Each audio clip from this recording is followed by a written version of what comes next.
B-Man is back. Oh, okay, Jay, boys, try it again. Oh my gosh, the red got messed up. This is a 5 out of freaking 5. It is beat making time. Next week is E3 week. My album comes out next week. I have the liver. Talk to us, talk to him. Oh, look at that, my God. This is your boy.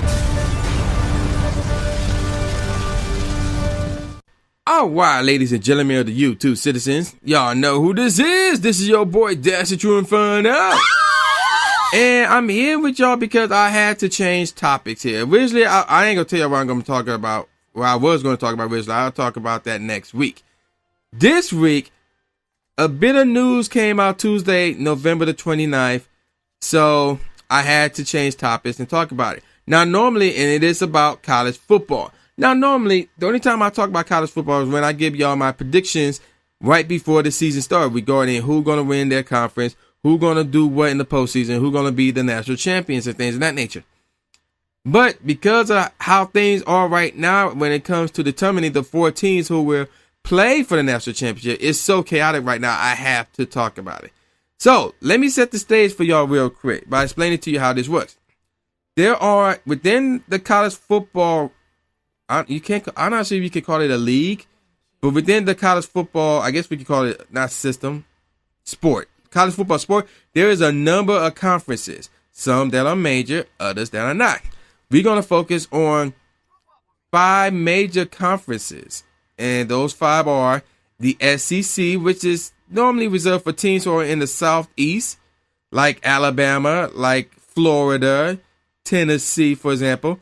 The Big Ten, which is more like in the Northeast area, Midwest area. For example, Michigan, Ohio State, Illinois, Penn State, which is out in Pennsylvania, you know, teams like that. The ACC, which is the Atlantic Coastal. So we talking teams like along the coastline, you know, like Florida State, Virginia, and Virginia Tech, North Carolina, Clemson, which is in South Carolina, obviously, so forth and whatnot. The Pac-12, which is more out in the Pacific West Coast. So we talking teams like Washington, USC, which stands for South Carolina, Cal, Stanford, Oregon, and Washington State, so forth and whatnot.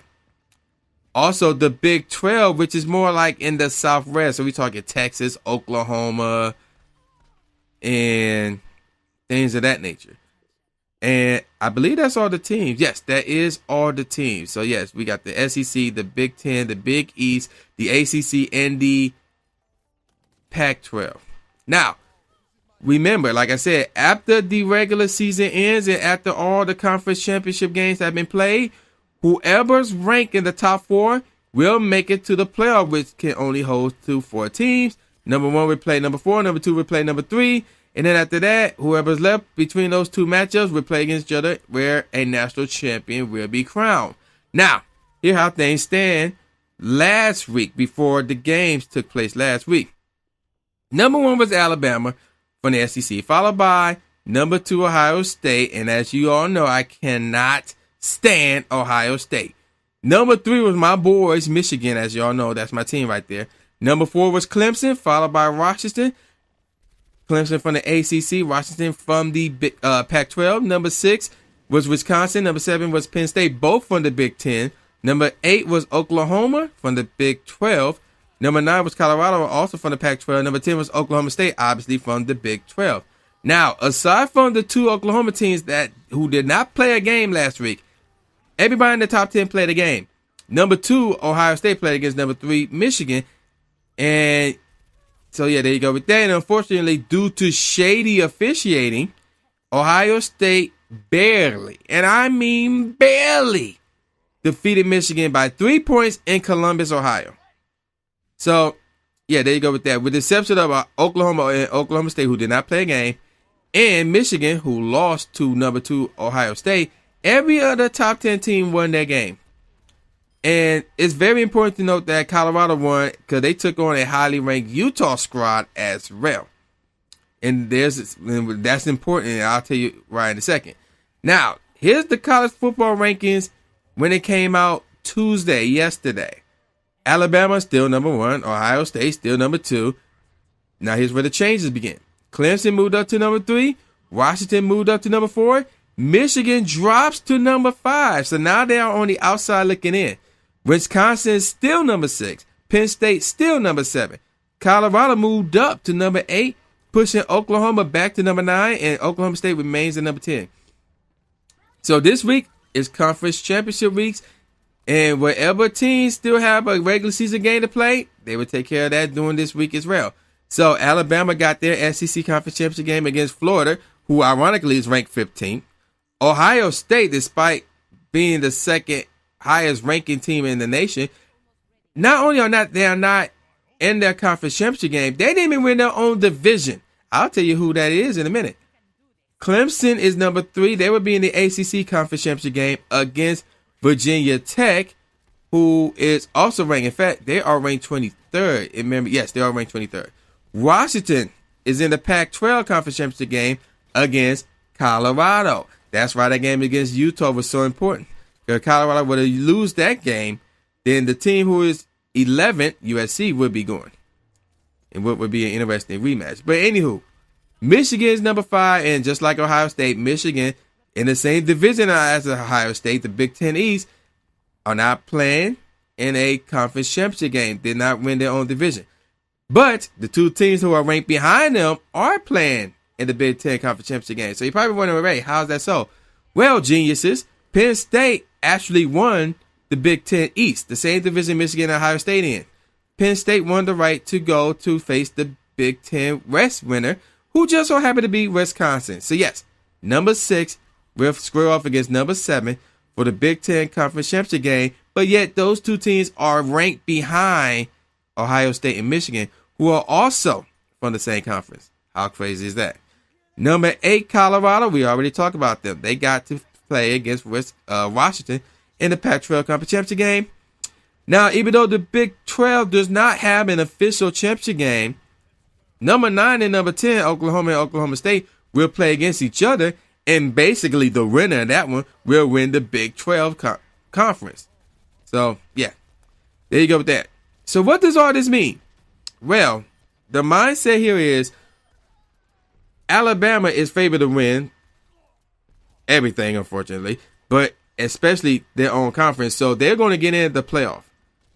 But then everything else is uncertain, especially on the Big Ten front, because Ohio State are not playing for their conference championship. Therefore, they cannot win their conference championship, but yet they could get in over the team that actually won their conference, the team that actually won their division. How is that possible? Well, when it comes to ranking these teams, there's a number of circumstances that the committee look for. One, and it's not in any order, but one of them is head-to-head matchups, strength of schedule. Are you a conference champion?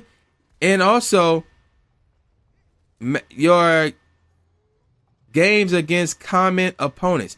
So I'll explain. So for example, let's say Ohio State and Penn State played 3 teams, played against 3 certain teams, or let me explain that better. Let's say Ohio State and Penn State, they got a 12 game schedule. So Ohio State and Penn State played against 8 different teams from each other, but they get 3 common opponents. So whoever have the better records against those 3 opponents will get the nod. So that's what I mean by comparing common games and things of that nature. So looking at Ohio State's resume, they knocked off Oklahoma, who could win the Big 12. They knocked off Wisconsin. They knocked off Nebraska, who at one point in time was ranked. Now they're not. And they recently, unfortunately, due to some shady officiating, knocked off Michigan. Now, here's the scenario. But here's the scenario, though. Here's the kicker. Ohio State only got 1 loss. Where did that loss come from? Penn State. Now, let's take a look at Penn State resume. As I mentioned, Penn State knocked off Ohio State. So there goes the head-to-head matchup right there. Now they look at their other schedule, other teams they face and beaten. And I'm looking at their resume. There's nothing else. There's really isn't. There's nothing else there. You know, like if you look at non-conference schedule, aka teams who they played against that was not within their conference, they only played against 3 teams outside of their conference. And none of those 3 teams are worth mentioning. Not only that, but they lost to one of those 3 teams. So it's like strength of schedule clearly in favor of Ohio State. So, but yet Penn State still will be playing and could possibly win the Big Ten Conference Championship. So when it comes to head-to-head matchup, Penn State get the nod. When it comes to a conference champion, Penn State get the nod. But when it comes to strength of schedule, Ohio State gets the nod. So who gets in? It depends on the other 2 games, Clemson and Washington. If Clemson, and this is what I'm going to talk about, what should happen in each possible scenario. So here we go. Let's say Alabama wins. In all scenarios, Alabama should win. I'll be shocked and at the same time happy if they lose. But even if they do lose, the committee, the media, everybody is all up on Alabama's ass. That they are, I believe they will get in, even if they don't win their own conference. I truly believe they will get in. And some people believe, like, even if they don't win this game against Florida, they will still be ranked number 1. So again, in every scenario, Alabama wins. Now, let's say Clemson wins and Washington wins. So who gets that other spot?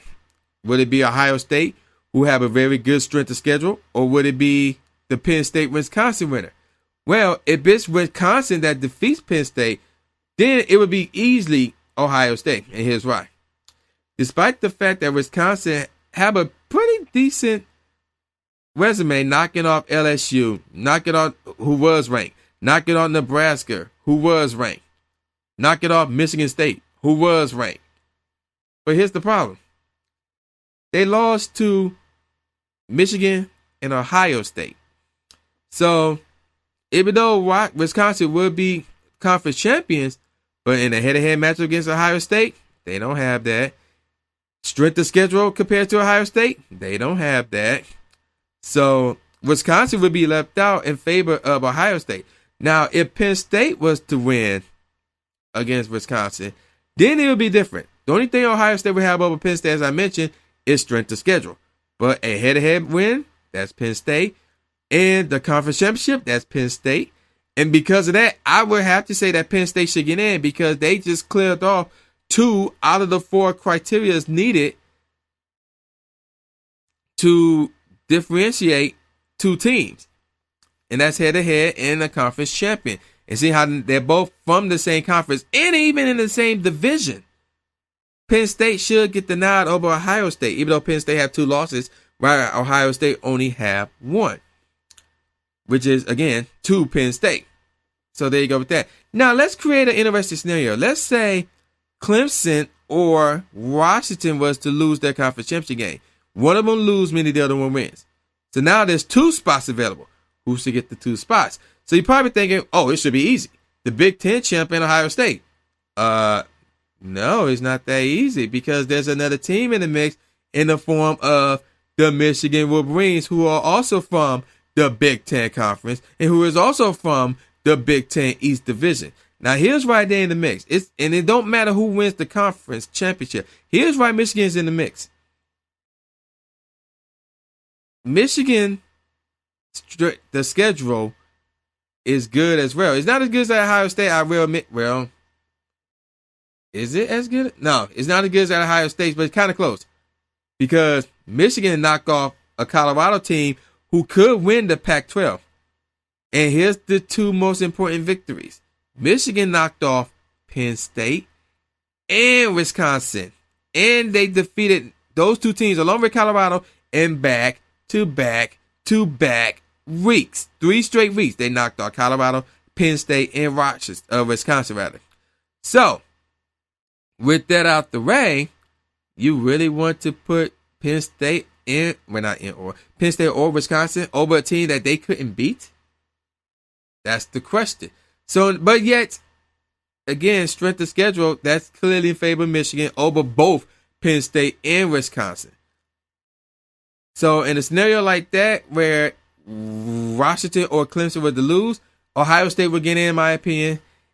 And if Penn State was to defeat Wisconsin, I believe Penn State should get in, and here's why. That victory over Ohio State, that would give them the edge over Michigan.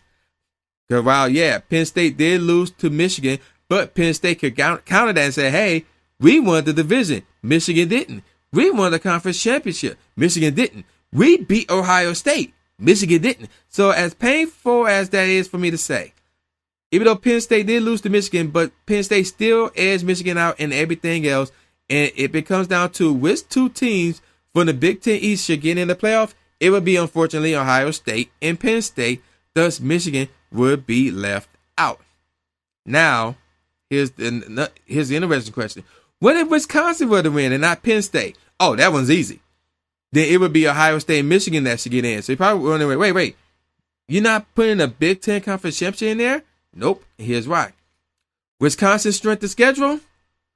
Well, at one point in time, it was good. But again, LSU is no longer ranked.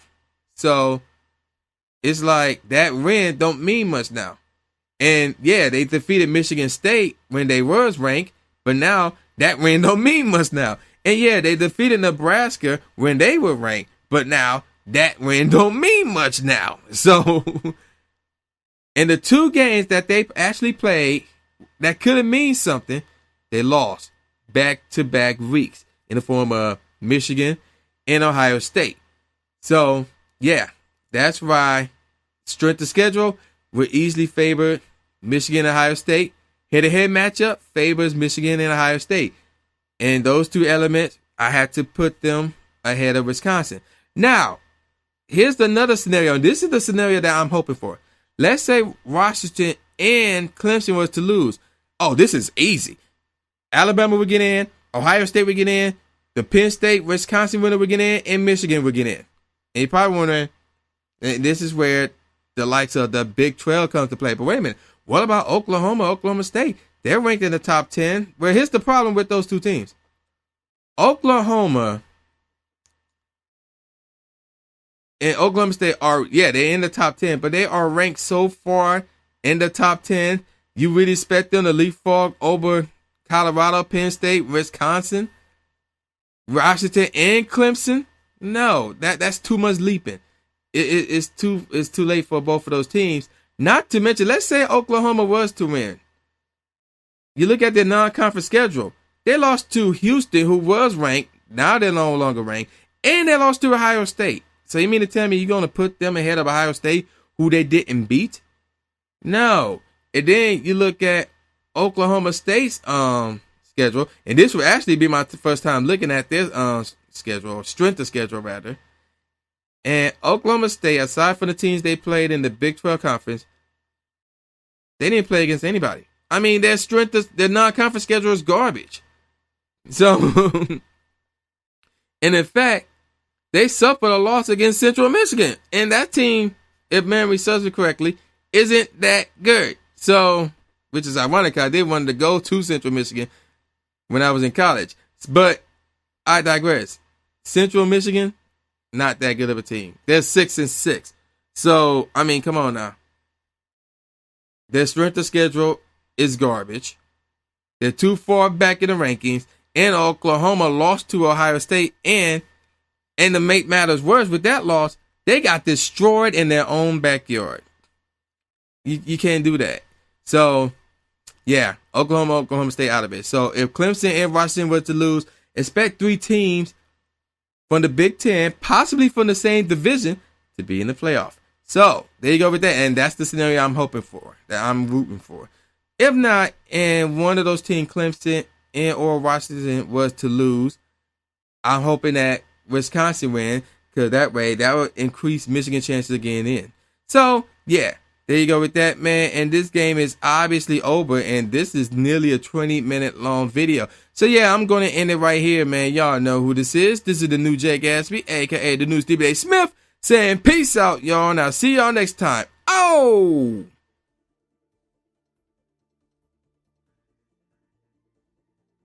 So, again, he using that posse term again.